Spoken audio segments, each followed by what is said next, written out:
നമസ്കാരം. മലയാളി വാർത്ത ഇൻസൈഡിലേക്ക് സ്വാഗതം. കേരളത്തിന് ഇന്നലെ കണ്ണീർ ദിവസമായിരുന്നു. കളർകോടുണ്ടായ വാഹനാപകടത്തിൽ നമുക്ക് നഷ്ടമായത് 5 മെഡിക്കൽ വിദ്യാർത്ഥികളെ, അവരുടെ കുടുംബങ്ങളുടെ പ്രതീക്ഷകളെ. 4 കാരണങ്ങളാണ് അപകടത്തിനിടയാക്കിയതെന്ന് ട്രാൻസ്പോർട്ട് കമ്മീഷണർക്ക് നൽകിയ റിപ്പോർട്ടിൽ ആലപ്പുഴ RTO പറയുന്നു.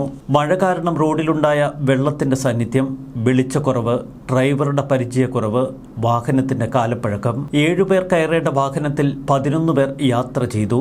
വാഹനം ഓടിച്ചയാൾക്ക് ലൈസൻസ് ലഭിച്ചിട്ട് 5 മാസം മാത്രമേ ആയിട്ടുള്ളൂ. വാഹനം റോഡിൽ നിന്ന് തെന്നിയതോടെ ഡ്രൈവർക്ക് വാഹനത്തിന്റെ നിയന്ത്രണം നഷ്ടപ്പെട്ടു.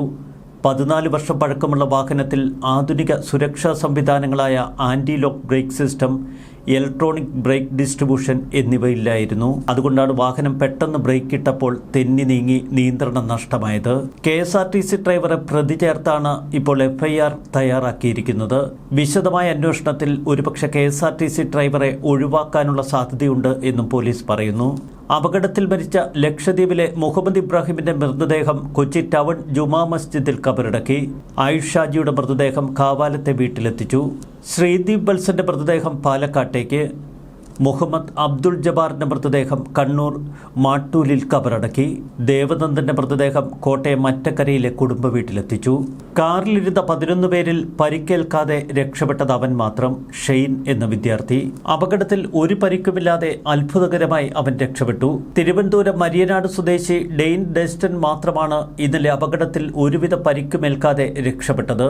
ദുരന്ത സ്ഥലത്തേക്ക് തടിച്ചുകൂടിയ രക്ഷാപ്രവർത്തകർക്കും ഷെയ്ൻ ആ കാറിൽ യാത്ര ചെയ്തിരുന്നു മനസ്സിലായില്ല.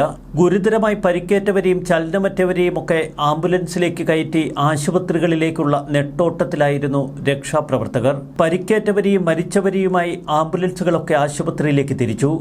ഓടിക്കൂടിയ രക്ഷാപ്രവർത്തകരും പല വഴിക്കായി തിരിഞ്ഞു.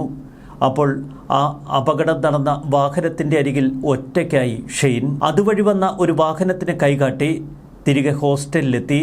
എന്താണ് സംഭവിച്ചത് എന്നുപോലും മനസ്സിലാക്കാൻ കഴിയാത്ത നിമിഷങ്ങൾ. തൊട്ടുമുന്നിൽ ഹോസ്റ്റൽ മുറിയിൽ കയറി കതകടച്ചു കുറ്റിയിട്ടു. 10 പേർ മാത്രമായിരുന്നു വാഹനത്തിലുണ്ടായിരുന്നത് എന്നായിരുന്നു ആദ്യം പോലീസ് രേഖപ്പെടുത്തിയത്.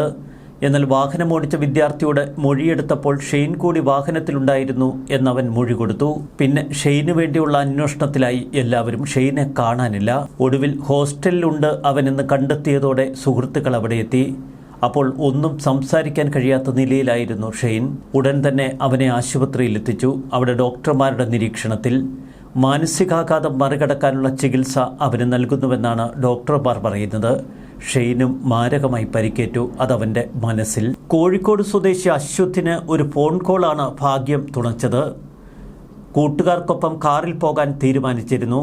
അപ്പോൾ അപ്രതീക്ഷിതമായി വീട്ടിൽ നിന്ന് വന്ന ഒരു ഫോൺ കോൾ. സംസാരം നീണ്ടുപോയപ്പോൾ വൈകിയാലോ എന്ന് കരുതി ഒപ്പമുള്ളവരോട് പുറപ്പെട്ടോളാൻ അവൻ പറഞ്ഞു.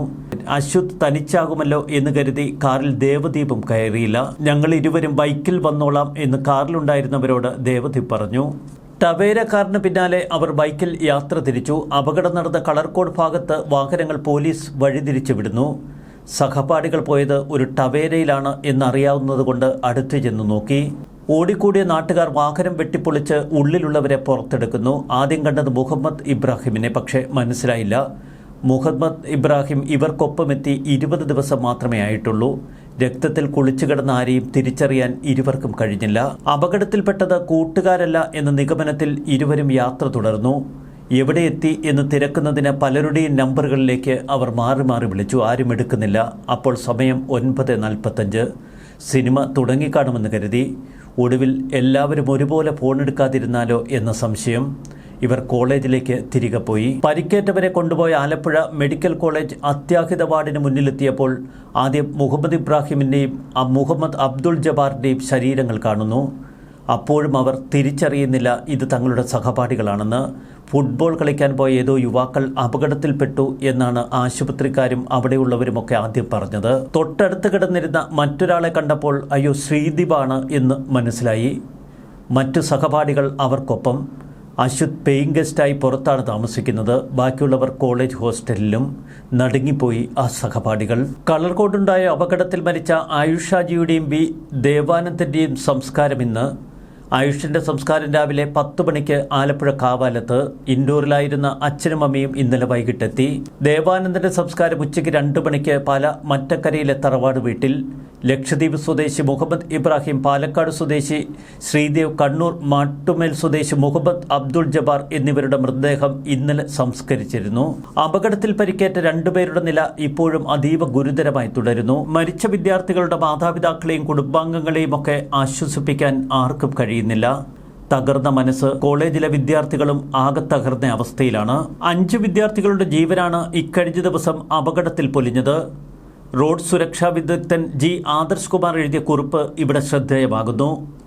കാലം ആവശ്യപ്പെടുന്നത് സമഗ്രമായ ഒരു റോഡ് സുരക്ഷാ നയമാണ്. അത് നടപ്പാക്കാൻ എല്ലാവരും ഒന്നിച്ചു നിൽക്കണമെന്ന് അദ്ദേഹം തന്നെ കുറിപ്പിൽ പറയുന്നു. ആ കുറിപ്പിങ്ങനെ: ഓരോ അപകടത്തിന് ശേഷവും ചർച്ച ചെയ്ത് മാറ്റിവെക്കാനുള്ളതല്ല റോഡ് സുരക്ഷ. അത് നമ്മളെല്ലാവരുടെയും ചുറ്റും ഒരു ഭീഷണിയായി നിലനിൽക്കുന്നു. ഫലപ്രാപ്തി ലഭിക്കാത്ത ഒരു ചോദ്യമായി തുടർന്നുകൊണ്ടേയിരിക്കുന്ന അവസാനിക്കാത്ത സത്യമാണത്. ഏത് റോഡ് അപകടമെടുത്താലും 100 കാരണങ്ങളിലേക്ക് നമുക്ക് എത്തിച്ചേരാൻ കഴിയും. പക്ഷേ നാം എന്നും കാരണങ്ങൾ ചർച്ച ചെയ്ത് സമയം കളയും. സമഗ്രമായ റോഡ് സുരക്ഷാ നയം കാലം ആവശ്യപ്പെടുന്നു.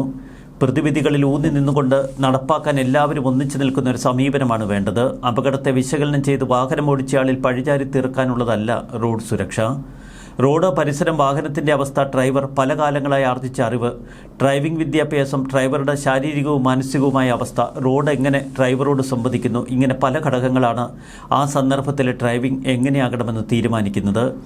സംസ്ഥാന സർക്കാരും കേന്ദ്ര സർക്കാരും ഈ ഒരു വിഷയത്തെ ഗൗരവമായി തന്നെ കാണുന്നു എന്നത് ആശാവഹമായ കാര്യം. പല ശ്രമങ്ങളും ഈ കാര്യത്തിൽ ഇരു സർക്കാരുകളും ചെയ്യാറുണ്ടെന്ന് മാത്രമല്ല, ലോകത്തിൽ തന്നെ പല റോഡ് സുരക്ഷാ നീക്കങ്ങളും നമ്മുടെ രാജ്യത്താണ് ആരംഭിച്ചിട്ടുള്ളത്. പക്ഷേ ഇന്നും നമ്മൾ തന്നെയാണ് അപകട നിരക്കിലും മരണത്തിലും ലോകത്ത് ഏറ്റവും മുന്നിൽ. അപകടത്തിൽ 3 ഘടകങ്ങളിലും റോഡ് ഉപയോക്താവ്, വാഹനം, റോഡ് മാറ്റം വരണം. അതിനുവേണ്ട ഒരു സമഗ്രമായ നയവും അതിൻ്റെ കൃത്യമായ നടപ്പാക്കലുമാണ് ആവശ്യം. അതിലൂടെ അപകടവും മരണവും കുറയ്ക്കാൻ കഴിയും എന്ന് സ്വീഡൻ, ഓസ്ട്രേലിയ, ജപ്പാൻ മുതലായ രാജ്യങ്ങൾ തെളിയിച്ചിട്ടുണ്ട്.